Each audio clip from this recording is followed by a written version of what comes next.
Hi everyone, welcome to my channel. ತಮ್ಮೆಲ್ಲರಿಗೂ ನಮ್ಮ ಚಾನಲ್ಗೆ ಸ್ವಾಗತವನ್ನು ಕೋರುತ್ತಾ ಇವತ್ತಿನ ವಿಡಿಯೋದಲ್ಲಿ 2027ನೇ ಶೈಕ್ಷಣಿಕ ಸಾಲಿಗಾಗಿ 6ನೇ ತರಗತಿಯ ನವೋದಯ ಪ್ರವೇಶ ಪರೀಕ್ಷೆಗೆ ಅರ್ಜಿಗಳನ್ನು ಇನ್ನೇನು ಕೇವಲ ಕೆಲವೇ ದಿನಗಳಲ್ಲಿ ಇಲ್ಲಿ ಕರೀತಾರೆ.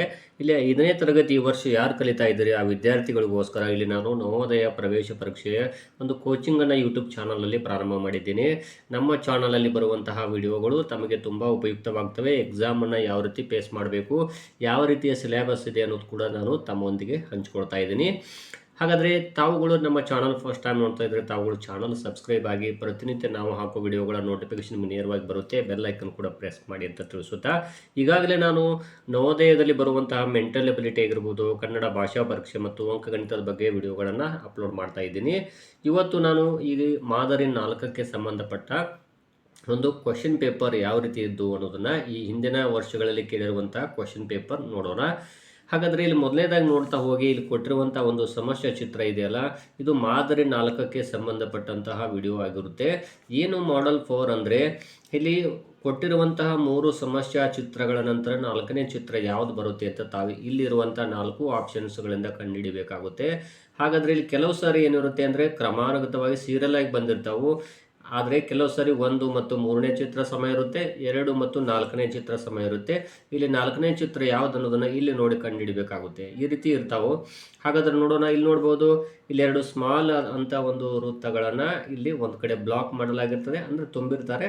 ಇಲ್ಲಿ ಒಂದು ಕಡೆ ಓಪನ್ ಇರುತ್ತೆ. ಈ ನೆಕ್ಸ್ಟ್ ಏನಾಗಿದೆ, ಅದು ಅಪೋಸಿಟ್ ಬಂದಿದೆ. ಇಲ್ಲಿ ಏನಿದೆ ಅಂದರೆ ಇಲ್ಲಿ ಓಪನ್ ಆಗಿರುವಂಥ ಸಣ್ಣ ವೃತ್ತ ಇದೆ, ಇಲ್ಲಿ ತುಂಬಿರುವಂಥ ವೃತ್ತ ಇದೆ. ಇನ್ನು ಈ ದಿಕ್ಕಿಗೆ ಬಂದಿದೆ ನೋಡಿ. ಹಾಗಾದರೆ ಇಲ್ಲಿ ನೋಡ್ಬೋದು, ಇಲ್ಲಿ ಖಾಲಿ ಇರುವಂಥ ವೃತ್ತ ಇಲ್ಲಿ ಬಂದಿದೆ, ತುಂಬಿದ್ದು ಇಲ್ಲಿ ಬಂದಿದೆ. ನೆಕ್ಸ್ಟ್ ಏನು ಬರ್ತದೆ ವಿಡಿಯೋದಲ್ಲಿ ಅಂದರೆ ಇಲ್ಲಿ ನೋಡ್ಬೋದು, ಇಲ್ಲಿ ಒಂದು ಸಣ್ಣ ವೃತ್ತ ತುಂಬಿದ್ದು ಬರುತ್ತೆ ನೋಡ್ಬೋದು. ನೆಕ್ಸ್ಟ್ ಒಂದು ಖಾಲಿದು ಬರುತ್ತೆ. ಹಾಗಾದರೆ ಇಲ್ಲಿ ಆಪ್ಷನ್ಸ್ ನೋಡ್ತಾ ಹೋಗಿ, ಇಲ್ಲಿ ಎ ಆಪ್ಷನ್ ಇಲ್ಲ, ಅದೇ ರೀತಿಯಾಗಿ ಬಿ ಕೂಡ ಇಲ್ಲ ಮತ್ತು ಡಿ ಕೂಡ ಇಲ್ಲ. ಇಲ್ಲಿ ಆಪ್ಷನ್ ಯಾವುದಾಗುತ್ತೆ, ಸಿ ಆಪ್ಷನ್ ಆಗುತ್ತೆ. ಇದರ ಒಂದು ಆಪ್ಷನ್ ಸಂಖ್ಯೆಯನ್ನು OMR ಆನ್ಸರ್ ಶೀಟ್ನಲ್ಲಿ ತಾವು ಭರ್ತಿ ಮಾಡಬೇಕಾಗುತ್ತದೆ. ಸೊ ಇಲ್ಲಿ ಆನ್ಸರ್ ಸಿ ಆಯಿತು. ಇದೇ ರೀತಿಯಾಗಿ ಇದು 4ನೇ ಮಾದರಿಗೆ ಸಂಬಂಧಪಟ್ಟಂತಹ ಪ್ರಶ್ನೆ ಉತ್ತರಗಳು ಆಗಿವೆ. ಇನ್ನು ನೆಕ್ಸ್ಟ್ ಪ್ರಶ್ನೆಯನ್ನು ನೋಡೋಣ. ಇಲ್ಲಿ ಕೊಟ್ಟಿರುವಂಥ ಒಂದು ಸಮಸ್ಯಾ ಚಿತ್ರವನ್ನು ನೋಡ್ತಾ ಹೋಗಿ, ಇಲ್ಲಿ ಮೊದಲಿಗೆ ಕಂಟಿನ್ಯೂ ಆಗಿದೆ ಅಂತ ಹೇಳ್ಬೋದು. ಇಲ್ಲಿ ನೋಡುವ ಮೊದಲಿಗೆ ಗೆರೆ ಇಲ್ಲಿ ಬಂದಿತ್ತು, ನೆಕ್ಸ್ಟು ಇಲ್ಲಿ ಅಷ್ಟೇ ಇತ್ತು ಸ್ಟ್ರೇಟ್ ಆಗಿ. ಆದರೆ ಮುಂದಿನ ಸಾರಿ ಏನಾಯಿತು, ಇಲ್ಲಿ 2 ಏನು ಸಣ್ಣ ವೃತ್ತಗಳು ಅನ್ಕೋತೀರಾ ಅಥವಾ ಜೀರೋಗಳಾದರೂ ಅನ್ಕೋಬಹುದು. ನೆಕ್ಸ್ಟ್ ಇಲ್ಲಿ ರೇಖೆ ಇಲ್ಲಿ ಕೆಳಗಡೆ ಬಂತು. ಮತ್ತೇನಾಯಿತು ಅಂದರೆ ಇಲ್ಲಿ ಇಷ್ಟೇ ಇದೆ, ಇಲ್ಲಿರುವಂಥ ರೇಖೆ ಇದೆ ನೋಡ್ರಿ, ಇಲ್ಲಿರುವಂಥ ರೇಖೆ ಇಲ್ಲಿ ಮುಂದುವರೆದಿದೆ, ಇಲ್ಲಿ ಮತ್ತೊಂದು ಜೀರೋ ಬಂತು. ಇನ್ನು ಮುಂದೆ ಬರುವಂಥ ಒಂದು ಸಮಸ್ಯೆ ಚಿತ್ರ ಯಾವ ರೀತಿ ಇರುತ್ತೆ ಅನ್ನೋದನ್ನು ತಾವು ಕಂಡುಹಿಡಿಯಬೇಕಾಗುತ್ತದೆ. ಹಾಗಾದರೆ ನೋಡ್ತಾ ಹೋಗೋಣ ಇಲ್ಲಿ ಯಾವುದಾಗುತ್ತೆ ಅಂತ.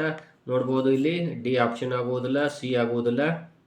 ಇನ್ನು ನೆಕ್ಸ್ಟ್ ನೋಡ್ತಾ ಹೋದಾಗ ಇಲ್ಲಿ ನೋಡ್ಬೋದು, ಇಲ್ಲಿ ಇರುವಂಥ ರೇಖೆ ಇದೆಲ್ಲ ಮೇಲ್ಗಡೆ ಬರುತ್ತದೆ. ಸೊ ಹಾಗಾಗಿ ಇಲ್ಲಿ ನೋಡ್ಬೋದು, ಇಲ್ಲಿ ಎ ಆಪ್ಷನ್ನು ಆಗುತ್ತದೆ.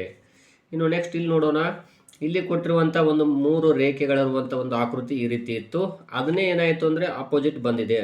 ಅಂದರೆ ಈ ರೀತಿ ಇರುವಂಥ ಒಂದು ಚಿತ್ರ ಈಗ ಈ ರೀತಿ ಬಂತು. ಈಗ ನೆಕ್ಸ್ಟು ಈ ರೀತಿ ಇರುವಂಥ ಚಿತ್ರ ಏನಾಗುತ್ತೆ, ಈಗ ಅಪೋಸಿಟ್ ಆಗುತ್ತದೆ, ಈ ರೀತಿ ಬರುತ್ತದೆ. ಇಲ್ಲಿ 1ನೇ ಚಿತ್ರಕ್ಕೂ ಮತ್ತು 3ನೇ ಚಿತ್ರಕ್ಕೂ, 2ನೇ ಚಿತ್ರಕ್ಕೂ ಮತ್ತು 4ನೇ ಚಿತ್ರಕ್ಕೂ ಸಹ ಸಂಬಂಧ ಇರುತ್ತದೆ. ಹಾಗಾದರೆ ಈ ರೀತಿ ಬಂದಿರುವಂಥ ಒಂದು ಸಮಸ್ಯೆ ಚಿತ್ರ ಯಾವುದಂತ ನೋಡೋಣ. ಇಲ್ಲಿ ಎ ಇಲ್ಲ, ಬಿ ಕೂಡ ಇಲ್ಲ, ಸಿ ಇಲ್ಲ, ಡಿ ಆಪ್ಷನ್ ಇದೆ ನೋಡಿ, ಅದು ಕರೆಕ್ಟ್ ಆಗಿದೆ ಅಂತ ಹೇಳ್ಬೋದು. ಇವೆಲ್ಲ ನೋಡ್ತಾ ಹೋಗಿ ಏನಂದರೆ ಇಲ್ಲಿ 2005ರಲ್ಲಿ ನವೋದಯ ಎಕ್ಸಾಮ್ ಏನಾಯ್ತು ಅವಾಗ ಕೇಳಿರುವಂಥ ಕ್ವಶನ್ಸ್ಗಳಾಗಿರ್ತವೆ. ಇನ್ನು ಮುಂದಿನ ಪ್ರಶ್ನೆ ನೋಡೋಣ. ಇಲ್ಲಿ ನೋಡ್ಬೋದು, ಮೊದಲಿಗೆ ಒಂದು ಚಿತ್ರ ಇತ್ತು, ಸಮಸ್ಯೆ ಚಿತ್ರ. ಇಲ್ಲಿ 3 ಆಗಿದ್ದಾವೆ. ಈಗ ನೆಕ್ಸ್ಟ್ 5 ಆಗಿದ್ದಾವೆ. ನೆಕ್ಸ್ಟ್ ಬರುವಂಥದ್ದು ಎಷ್ಟು ಅಂದರೆ ಇಲ್ಲಿ ನೋಡ್ಬೋದು, 1, 3, 5, ಇಲ್ಲಿ 7 ಬರ್ತಾವೆ. 7 ಹೆಂಗೆ ತರಬೇಕಂದ್ರೆ ಅಲ್ಲಿ ನೇರವಾಗಿ ಕ್ರಮಾನುಗತವಾಗಿ ಬರಬೇಕು. ಇದು ಕೆಳಗಡೆ ಬಂದಿದೆ, ಸೊ ಇದು ಆನ್ಸರ್ ಅಲ್ಲ. ಇದು ಅಪೋಸಿಟ್ ದಿಕ್ಕಿನಲ್ಲಿ ಹೋಗಿದೆ, ಇದು ಕೂಡ ಅಲ್ಲ, ಸಿನೂ ಅಲ್ಲ. ಆದರೆ ಡಿ ನೋಡ್ಬೋದು, ಡಿ ಕರೆಕ್ಟ್ ಆಗಿದೆ ಅಂತಲೇ ಹೇಳ್ಬೋದಾಗಿದೆ. ಇನ್ನು ಮುಂದಿನ ಸಮಸ್ಯೆ ಚಿತ್ರ ನೋಡ್ತಾ ಹೋಗೋಣ. ಇಲ್ಲಿ ಕೊಟ್ಟಿರುವಂಥ ಚಿತ್ರ ನೋಡ್ತಾ ಹೋಗಿ, ಮೊದಲು 4 ಖಾಲಿ ಇದ್ದು, ಇಲ್ಲಿ ನೆಕ್ಸ್ಟ್ 1 ಭರ್ತಿಯಾಗಿದೆ, ನೆಕ್ಸ್ಟ್ 2 ಆಗಿದ್ದಾವೆ. ನೆಕ್ಸ್ಟ್ ಬರುವಂಥದ್ದು ಹೇಗಿರುತ್ತೆ ಅಂದರೆ 3 ಭರ್ತಿಯಾಗಿರ್ತಾವೆ. ಅಂದರೆ ಇಲ್ಲಿ ನೋಡ್ಬೋದು, ಇಲ್ಲಿ ಬಿ ಆಪ್ಷನ್ ಇದೆಯಲ್ಲ ಕರೆಕ್ಟ್ ಆಗಿದೆ ಅಂತಲೇ ಹೇಳ್ಬೋದು.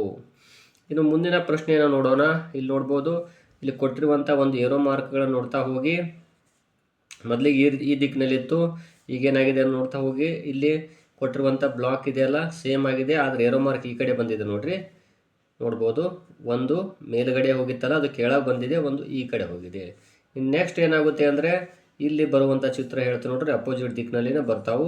ಒಂದು ಏರೋ ಮಾರ್ಕ್ ಈ ಕಡೆ ಹೋಗುತ್ತೆ, ಒಂದು ಮೇಲೆ ಬರುತ್ತೆ, ಇಲ್ಲೊಂದು ಖಾಲಿದಿರುತ್ತೆ, ಇಲ್ಲೊಂದು ತುಂಬಿದಿರುತ್ತೆ. ಸೊ ಈ ರೀತಿ ಬರಬೇಕದು.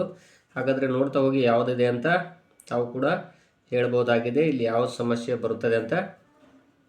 ಇಲ್ಲಿ ನೋಡ್ತಾ ಹೋಗಿ, ಇಲ್ಲಿ ಏರೋ ಮಾರ್ಕ್ ಮೇಲಿತ್ತು, ಇಲ್ಲಿ ಕೆಳಗಡೆ ಬಂದಿದೆ. ಇಲ್ಲಿ ಕೆಳಗೆ ಬಂದಿರುವಂಥದ್ದು ಮೇಲೆ ಹೋಗುತ್ತೆ. ಹಾಗಾದರೆ ಆನ್ಸರ್ ನೋಡ್ತಾ ಹೋಗಿ ಇಲ್ಲಿ ಸಿ ಆಪ್ಷನ್ ಆಗುತ್ತದೆ. ಇನ್ನು ಮುಂದಿನ ಪ್ರಶ್ನೆಯನ್ನು ನೋಡ್ಬೋದು ತಾವುಗಳು ಕೂಡ, ಇಲ್ಲಿ ಯಾವುದಾಗುತ್ತೆ ಅಂತ. ಇಲ್ಲಿ ಒಂದು ಚೌಕ್ ಬಾಕ್ಸನ್ನು ಕೊಡಲಾಗಿತ್ತು. ನೆಕ್ಸ್ಟ್ ಏನಾಯಿತು ಅಂದರೆ ಈ ಚೌಕ್ ಬಾಕ್ಸು ಕಂಟಿನ್ಯೂ ಆಗಿದೆ. ಇಲ್ಲಿ ನೋಡ್ಬೋದು ಮೊದಲಿಗೆ ಇಲ್ಲಿ 1 ಇತ್ತು, ಇಲ್ಲಿ ನೋಡ್ಬೋದು ಇಲ್ಲೊಂದು 2 ಬಂದಿದ್ದಾವೆ. ನೆಕ್ಸ್ಟ್ ಬರುವಂಥದ್ದು 3 ಬರುತ್ತೆ ನೋಡ್ರಿ, ಇಲ್ಲೊಂದಿದೆ 1 2 3. ಸೊ ಹಾಗಾಗಿ ಇಲ್ಲಿ ಈ ಬಿ ಆಪ್ಷನ್ನು ಆಗುತ್ತದೆ. ಇಲ್ಲಿ ನೋಡ್ಬೋದು, ಇಲ್ಲಿ ಕೊಟ್ಟಿರುವಂಥ ಬಾಕ್ಸ್ಗಳಲ್ಲಿ ನೋಡ್ರಿ, ಇಲ್ಲಿ ಕಡೆಗೆ 2, ಈ ಕಡೆ 2 ಉಳಿದಿದ್ದಾವೆ, ಇಲ್ಲಿ 2 ಖಾಲಿ ಆಗಿದ್ದಾವೆ. ನೆಕ್ಸ್ಟ್ ಏನಾಗಿದೆ ಅಂದರೆ ಇಲ್ಲೊಂದು ಉಳಿದಿದ್ದಾವೆ, ಇಲ್ಲಿ 2 ಖಾಲಿ ಆಗಿದ್ದಾವೆ. ನೆಕ್ಸ್ಟ್ ಬರುವಂಥದ್ದು ಎಲ್ಲವೂ ಕೂಡ ಖಾಲಿ ಆಗುತ್ತದೆ. ಅಂದರೆ ಇದು ಕ್ರಮಾನುಗತವಾಗಿ ಬಂದಿದೆ. ಸೊ ಇಲ್ಲಿ ಎ ಬಿ ಆಗುವುದಿಲ್ಲ ಮತ್ತು ಡಿ ಆಗುವುದಿಲ್ಲ, ಇಲ್ಲಿ ಸಿ ಆಪ್ಷನ್ನು ಆಗುತ್ತದೆ. ಹಾಗಾದರೆ ಇದು ಕೂಡ 2006ರಲ್ಲಿ ಕೇಳಿರುವ ಪ್ರಶ್ನೆಗಳು ಇವೆರಡು. ಮುಂದಿನ ಪ್ರಶ್ನೆಯನ್ನು ನೋಡೋಣ. ಇಲ್ಲಿ ನೋಡ್ಬೋದು, ಇಲ್ಲಿ ಕೊಟ್ಟಿರುವಂತಹ ಒಂದು ಸಮಸ್ಯಾ ಚಿತ್ರವನ್ನು ನೋಡಿದಾಗ ತಾವು ಆನ್ಸರ್ ಹೇಳ್ಬೋದು. ಇಲ್ಲಿ ಒಂದು ತ್ರಿಭುಜನ ಕೊಡಲಾಗಿರ್ತದೆ, ಒಂದು ವೃತ್ತವನ್ನು ಬ್ಲಾಕ್ ಮಾಡಲಾಗಿರುತ್ತೆ, ಒಂದು ಇಂಟು ಇದೆ. ಇದನ್ನೇ ಸ್ಟೇಟ್ ತಂದಿದ್ದಾರೆ. ಇಲ್ಲಿ ಇಂಟು ಬಂದಿದೆ, ಇಲ್ಲಿ ಸಣ್ಣ ವೃತ್ತ ಬಂದಿದೆ. ಮತ್ತೇನಾಗಿದೆ, ಈ ಕಡೆ ವಾಪಸ್ ಹೊಳಿದಾಗ ಅದು ಹೊಳ್ಳಿದೆ. ಈಗ ನೆಕ್ಸ್ಟ್ ಬರುವಂಥದ್ದು ಕೆಳಗಡೆ ಬರುತ್ತೆ. ಅದು ಅಂದರೆ ಕೆಳಗೆ ಬರುವಂಥ ಚಿತ್ರ ಯಾವ್ದು ನೋಡ್ತಾ ಹೋಗಿ. ಆದರೆ ನೋಡಿದರೆ ಇಲ್ಲಿ ಬ್ಲಾಕ್ ಸೇಮ್ ಇರುತ್ತೆ, ಅದು ಇಂಟು ಕೂಡ ಸೇಮ್ ಇರುತ್ತೆ. ಸೊ ಇಲ್ಲಿ ಎ ಇಲ್ಲ ಮತ್ತು ಸಿ ಇಲ್ಲ, ಡಿ ಇಲ್ಲ, ಇಲ್ಲಿ ಬಿ ಆಪ್ಷನ್ನು ಆಗುತ್ತದೆ. ಇನ್ನು ಇಲ್ಲಿ ಮುಂದಿನ ಪ್ರಶ್ನೆ ನೋಡೋಣ. ಇಲ್ಲಿ ನೋಡ್ರಿ, 1 ಮತ್ತು 3 ಇದೆಲ್ಲ ಅಪೋಸಿಟ್ ಇದೆ, 2 ಮತ್ತು 4 ಕೂಡ ಅಪೋಸಿಟ್ ಬರುತ್ತೆ. ನೋಡ್ಬೋದು ಇಲ್ಲಿ ರೇಖೆಯನ್ನು ಕೊಟ್ಟಿದ್ದಾರೆ. ಇಲ್ಲಿ ನೋಡ್ಬೋದು ಇಲ್ಲಿ ಮೇಲೆ ಬಂದಿದೆ. ಇಲ್ಲಿ ನೋಡಿ ಈ ಕಡೆ ಇದೆ, ಒಂದು ಈ ಕಡೆ ಬಂದಿದೆ. ಸೊ ಒಂದು ರೇಖೆ ಇದು ಕೆಳಗೆ ಬಂದಿದೆ, ಇದು ಮೇಲ್ಗಡೆ ಹೋಗಿದೆ. ಇದೇ ಸೇಮ್ ಇದ್ರ ಅಪೋಸಿಟ್ ಬರುತ್ತೆ. ಅಂದರೆ ಒಂದು ಚೌಕ ಇರುತ್ತೆ, ಆದರೆ ಇಲ್ಲಿ ಬಂದಿರುವ ಗೆರೆ ಈ ಕಡೆ ಬರುತ್ತೆ. ಸೊ ನೋಡ್ಬೋದು ಇಲ್ಲಿ ಬಂದಿದೆ. ಇಲ್ಲಿ ನೆಕ್ಸ್ಟು ಇಲ್ಲಿ ಬರುವಂಥದ್ದು ತ್ರಿಭುಜದ ಮೇಲೆ ಬಂದಿದೆ, ಒಂದು ಗೆರೆ ಬಂದಿದೆ. ಸೊ ಹಾಗಾಗಿ ಇಲ್ಲಿ ಸಿ ಆಪ್ಷನ್ನು ಆಗುತ್ತದೆ. ಇನ್ನು ಇದು ಕೂಡ 2006ರಲ್ಲಿ ಕೇಳಿರುವ ಕ್ವಶನ್ಸ್ಗಳಾಗಿದ್ದಾವೆ. ವಿದ್ಯಾರ್ಥಿಗಳು ಸ್ವಲ್ಪ ಚೆನ್ನಾಗಿ ಅಭ್ಯಾಸ ಮಾಡಿದರೆ, ಪ್ರಾಕ್ಟೀಸ್ ಆಯಿತು ಅಂದರೆ ತಮಗೆ ತುಂಬ ಈಸಿ ಆಗುತ್ತೆ. ಇನ್ನು ನೆಕ್ಸ್ಟ್ ಪ್ರಶ್ನೆ ನೋಡೋಣ. ಇಲ್ಲಿ ಕೊಟ್ಟಿರುವಂಥದ್ದು ನೋಡ್ಬೋದು, ಇಲ್ಲಿ 1 ಕಾಲಮ್ ಇದ್ದಾವೆ, ಇಲ್ಲಿ ನೆಕ್ಸ್ಟ್ ಇಲ್ಲಿ 2 ಬಂದಿದ್ದಾವೆ ನೋಡ್ಬೋದು, ನೆಕ್ಸ್ಟ್ ಇಲ್ಲಿ 3 ಬಂದಿದ್ದಾವೆ. ಹಾಗಾದರೆ ನೆಕ್ಸ್ಟ್ 4 ಬರಬೇಕು, ಆದರೆ ಕರೆಕ್ಟಾಗಿರುವಂಥ ರೇಖೆಗಳಿರಬೇಕಾಗುತ್ತೆ ಅದು. ಸೊ ನೋಡ್ತಾ ಹೋಗಿ, ಇಲ್ಲಿರುವಂಥ ರೇಖೆಗೂ ಇಲ್ಲಿರುವಂಥ ರೇಖೆಗೂ ಬಹಳ ವ್ಯತ್ಯಾಸ ಇದೆ ನೋಡ್ಬೋದು ಇಲ್ಲಿ. ಹಾಗಾಗಿ ಇಲ್ಲಿ ಎ ಆಪ್ಷನ್ ಇಲ್ಲ ಮತ್ತು ಬಿ ಕೂಡ ಇಲ್ಲ, ಸಿ ಇಲ್ಲ, ಇಲ್ಲಿ ಡಿ ಆಪ್ಷನ್ನು ಆಗುತ್ತದೆ. ಇನ್ನು ನೆಕ್ಸ್ಟ್ ಪ್ರಶ್ನೆ ನೋಡಿ. ಇಲ್ಲಿ ಒಂದು ಆಯತ ಇತ್ತು, ಒಂದು ವೃತ್ತ ಇದೆ.